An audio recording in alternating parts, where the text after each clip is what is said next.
दोस्तों, आज हम बात करने वाले हैं एक इम्पॉर्टेंट सवाल पर। अगर इंडिया पर वॉर होता है तो क्या रशिया इंडिया का साथ देगा और इंडिया को जिताएगा? उससे पहले ये समझना जरूरी है दोस्तों कि इंडिया रशिया की दोस्ती नई नहीं है। ये रिश्ता डिकेड्स पुराना है।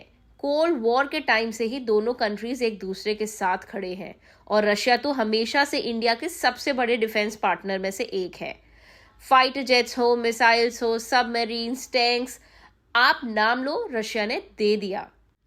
अब सवाल ये है कि वॉर की सिचुएशन में क्या रशिया डायरेक्टली इंडिया के लिए बैटलफील्ड में उतरेगा? सच तो ये है कि इसका चांस बहुत कम है।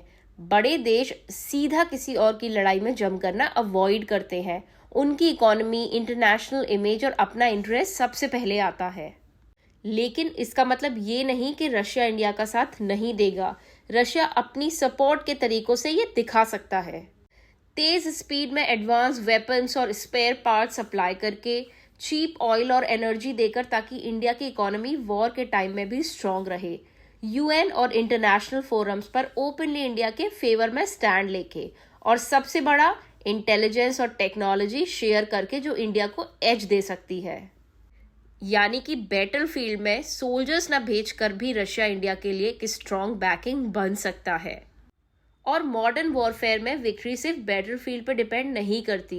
It depends on logistics, technology, economy and global diplomacy. तो दोस्तों, अगर कभी इंडिया को वॉर फेस करना पड़े तो रशिया शायद फ्रंट लाइन पे गन लेकर ना आए, लेकिन बैकग्राउंड में एक सॉलिड शील्ड बनकर जरूर खड़ा रहेगा। और कभी कभी वही सपोर्ट इनफ होता है जीत दिलाने के लिए।